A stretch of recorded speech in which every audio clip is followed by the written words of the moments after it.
What if I told you that you can make completely from scratch pulled pork tacos in under an hour?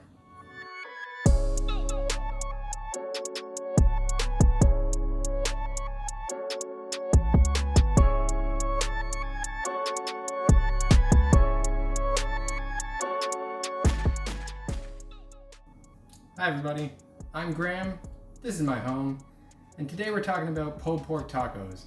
Now, making pulled pork in a pressure cooker isn't exactly anything new, but when I do these for my family, I like to do it all. I like to do sauce, pickled onions, I like to make tortillas from scratch, and you wouldn't guess it, but you can actually do all of that stuff all at the same time while your pork's cooking. Aside from the pork, and really even including the pork, you can do everything completely ahead of time and have it all ready and just slap your pork in the crock pot and be done with it. And I'm going to show you how I do it starting right now.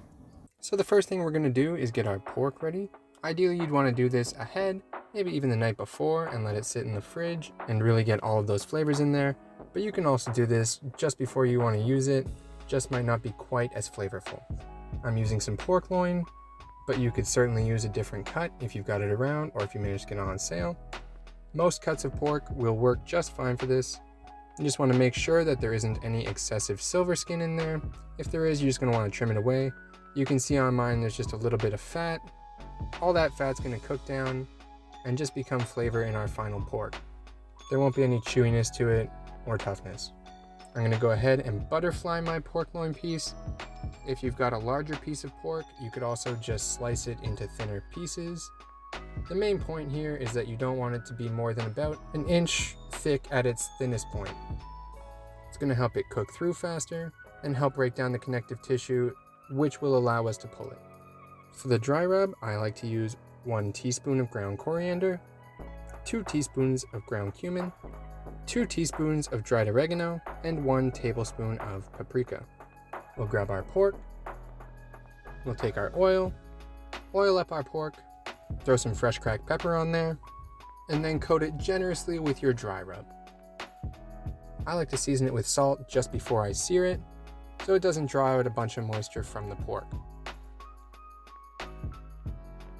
Okay, so now that we've got our pork in the fridge, we're gonna go ahead and to start this off, we're gonna start making the tortilla dough.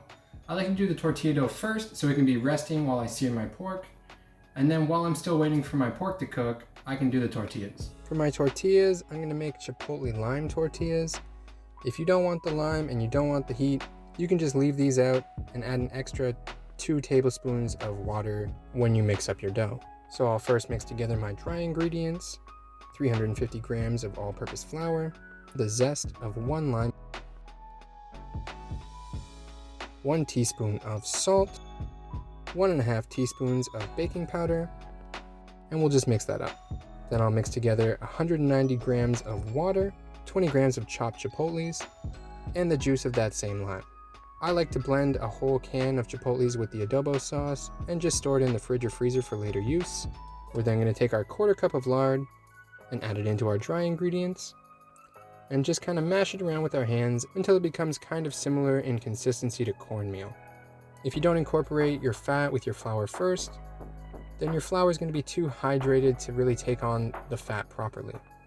This will allow it to puff up nicely and also make it nice and soft and fluffy on the inside. We'll then add in our wet ingredients and mix it until it forms a rough dough.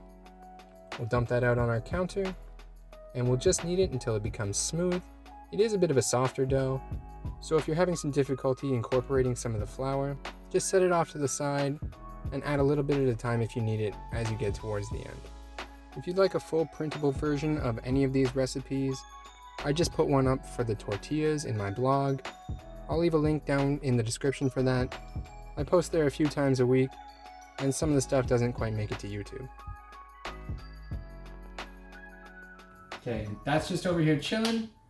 Let's start our pork. Once you've got a nice smooth dough that's no longer sticky, we're just gonna wrap that up with some plastic wrap and set it off to the side to rest for at least half an hour.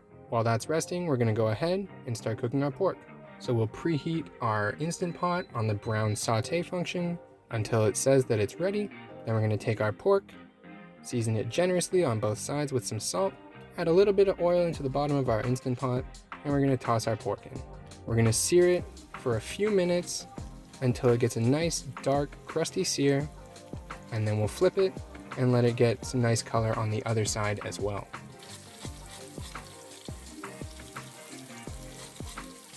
Once we're nicely seared on both sides, we're going to stop our Instant Pot, take our pork out, place our trivet in, add our pork back in on top of the trivet. We're going to add 3/4 of a cup of water to the bottom, and then we're just going to cook this on high pressure for about 35 minutes.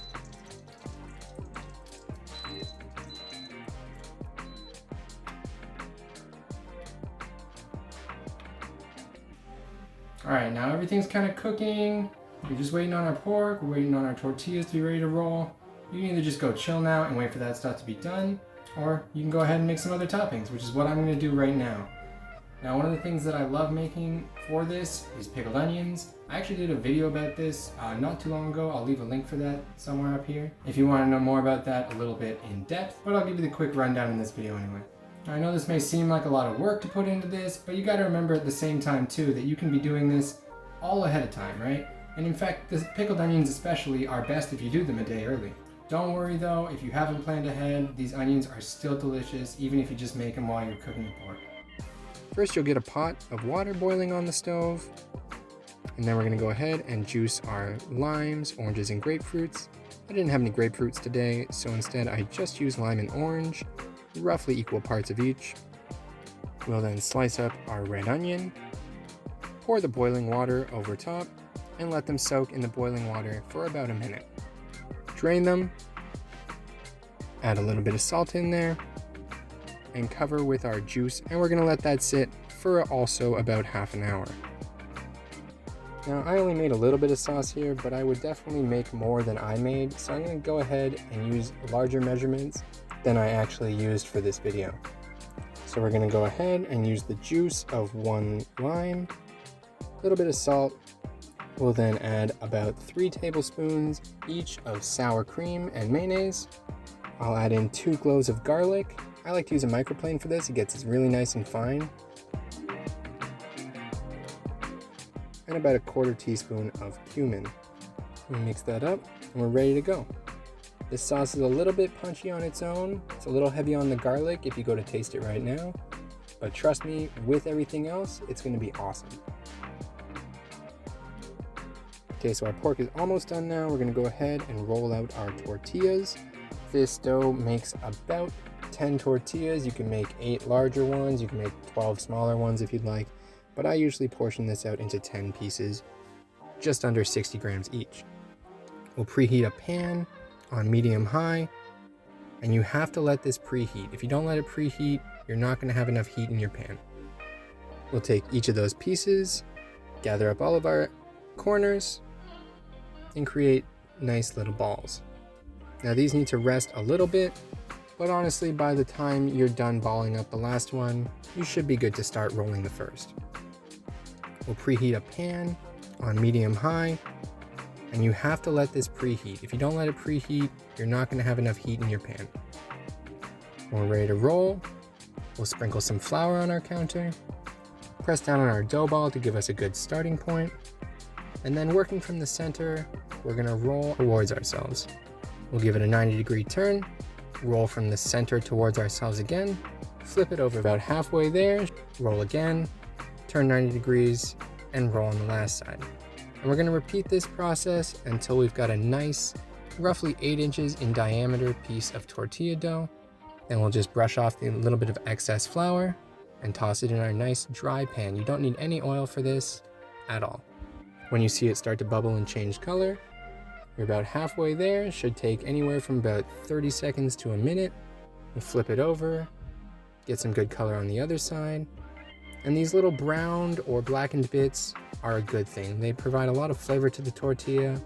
It doesn't taste like they're burnt, unless of course you did actually burn the crap out of it, at which point turn your heat down, wait for your pan to cool down a little bit, and try again.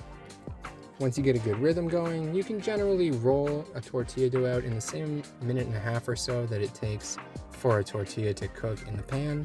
After your tortilla is cooked, you want to transfer it to a dry, clean cloth and cover it, and try and trap in some of that steam. A little bit of steam is going to help make our tortillas extra soft and if you don't keep them covered, they're going to dry out very quickly. All right, now my pork timer just went off, and it's gonna be really tempting. You got all your other stuff ready, you wanna eat, just leave it, okay? Just wait 10 minutes. If you don't rest your meat after you've cooked it in the pressure cooker, what ends up happening is a lot of that moisture that was in there kind of just like dissipates, and you end up with kind of tough, kind of dry meat. So just give it 10 minutes, let it release on its own, and then we'll come back, we'll open it up, and it should be ready to pull. Once your pork has naturally released for about 10 minutes, we're gonna open it up, and we're just gonna check it real quick. If it's not pulling apart, throw the lid back on, put it on for another few minutes. It won't take very long to heat back up to pressure because it's already extremely hot. But as long as you cut your pork about as thin as I do, you shouldn't have any issues with this. In fact, I actually had some difficulty getting it out of the Instant Pot because it was already starting to fall apart when I picked it up with my tongs. You toss this in a bowl, pull it with either a fork or your tongs. You could use your hands if you'd like. If your pork is a little bit on the drier side, you can add a little bit of the cooking liquid. It's got a ton of flavor left in it that dripped off of your pork, including some of the seasonings that we used in our dry rub. Grab my fresh tortillas, load them up generously with our pulled pork,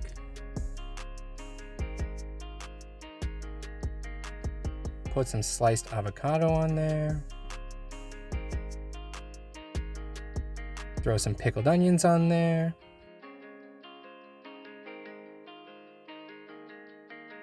little cilantro. I'll throw a little feta on these. Feta isn't exactly a Mexican flavor, but it's often used as a substitute for cotija cheese, and it's significantly more accessible where I live. Little sauce.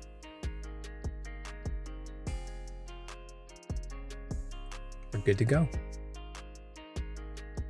That's about it for this one, guys. These tacos are awesome. I love these things. I make them all the time, and hopefully you give them a shot too, and you can see exactly why. If you don't want to go through all the trouble of making the onions, the sauce, blah, blah, blah, I would definitely still recommend trying out the tortillas. Homemade tortillas are a serious game changer, and honestly, having the freedom to add in whatever you want is a beautiful thing. If you want the recipe, again, I'll leave a link down below for my blog. I post a lot of things there that actually don't make it to YouTube, so it might be worth checking out. And of course, if you haven't already subscribed to the channel, please consider doing so. I'm definitely going to be doing more and more of these videos as time goes on. You don't want to miss it. And if you did enjoy this video, be sure to hit that like button so I know that this is the kind of video that I should be making more of. Thanks very much for watching, you guys. I'll see you in the next one.